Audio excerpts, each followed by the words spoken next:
Olá, meus amigos. E aí, animados com o estudo de hoje? Vamos agora fazer o estudo do dia 7 do livro A História do Casamento. E eu queria começar perguntando para vocês o que Deus espera do casamento. A passagem de Malaquias 2,15 diz que ele deseja que o casamento produza filhos de Deus. Deus deseja filhos de qualquer idade que o glorifiquem e andem nos seus caminhos. Lembre-se de que somos seus embaixadores e o seu objetivo é se revelar a nós por meio de nós.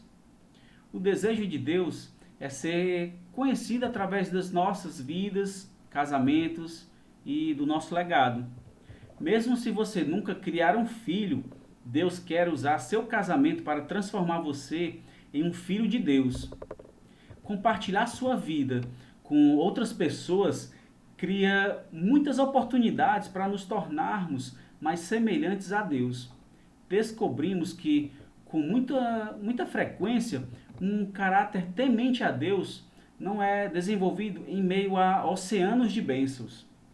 Ele é forjado na fornalha do fogo matrimonial. Uma fornalha ardente pode fazer com que nosso casamento pode fazer com o nosso casamento o mesmo que faz com o metal. Por exemplo, expõe suas impurezas, certo? Os desafios que encontramos no casamento, desde os desentendimentos triviais até os momentos extremamente difíceis, esses momentos vão revelar as impurezas em nossas vidas. Essa analogia com a fornalha não é empolgante, mas a jornada para um final feliz está longe de ser um conto de fadas. E quando estamos dispostos a fazer essas jornadas, temos que ter em mente duas coisas. Primeira, o casamento testará os limites de sua capacidade física, emocional e espiritual. E em segundo, você precisa se lembrar do seu objetivo final, o seu felizes para sempre. E começando o casamento, tendo esse fim em mente, não desistiremos quando encontrarmos grandes problemas que vão ocorrer durante o nosso casamento. Paulo, ele escreveu que devemos nos gloriar, ou seja, que devemos nos alegrar nas tribulações. Vejamos o texto em Romanos 5, 3 a 5. Também nos gloriamos nas tribulações, porque sabemos que a tribulação produz perseverança, a perseverança um caráter aprovado, e o caráter aprovado, esperança. E a esperança não nos decepciona, porque Deus derramou seu amor em nossos corações por meio do Espírito Santo que Ele nos concedeu. As tribulações geram uma oportunidade de desenvolvermos um caráter aprovado. Os problemas nos posicionam para nos tornarmos mais semelhantes a Deus. E podemos ter esperança no conhecimento de que Deus nos ama e quer sempre o melhor para nós, a ponto de nos ter dado o seu Espírito para encher nossos corações de amor, mesmo em meio às nossas maiores lutas. Lembre-se de que o inimigo, ele odeia o casamento e tudo o que ele representa. Ele fará tudo que estiver ao alcance dele para dividir nossas uniões e perturbá-las com tribulações aparentemente insuportáveis. Ter fé de que Deus nos fará atravessar as dificuldades, nos dar o poder da esperança para resistir aos ataques do inimigo. A chave é lembrar por que estamos lutando. O propósito de Deus. Contra quem estamos lutando? Satanás.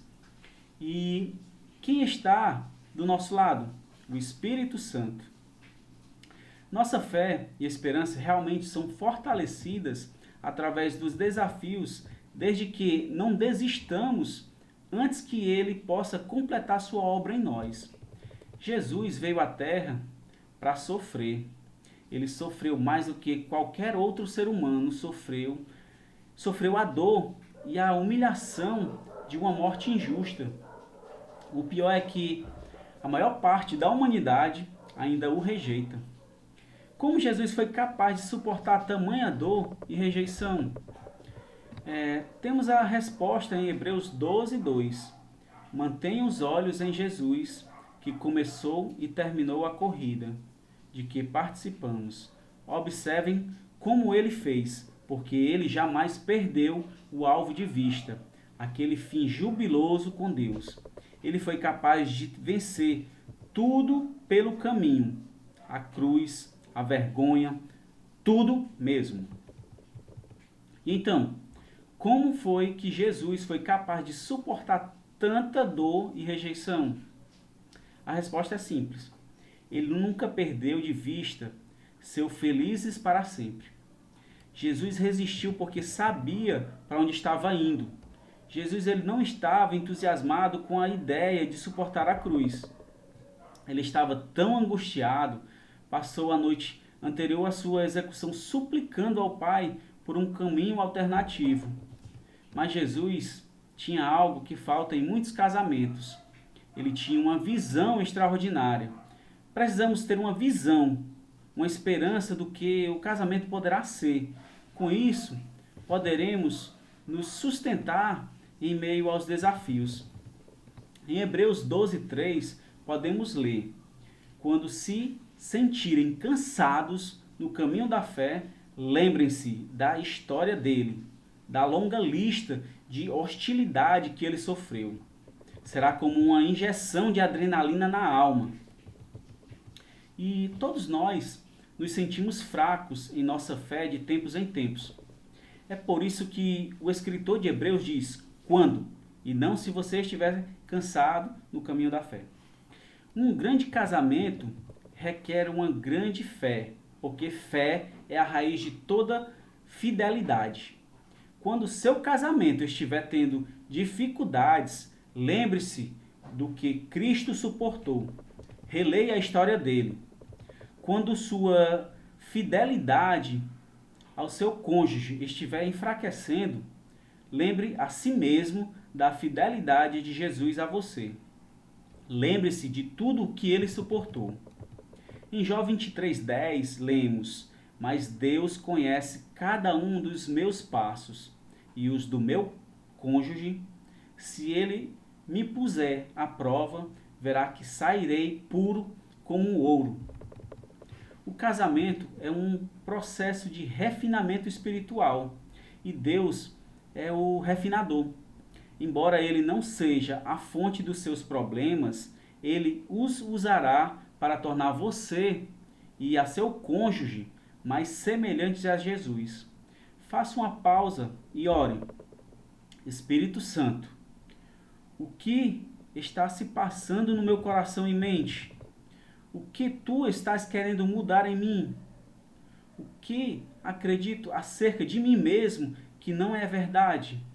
Ajuda-me a ouvir tua voz e a obedecer aos teus comandos. Escreva o que ele te disser nesse exato momento e coloque o mais rápido possível em prática. E é isso.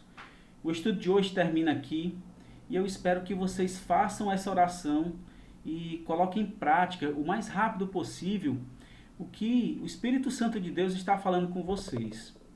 Muito obrigado.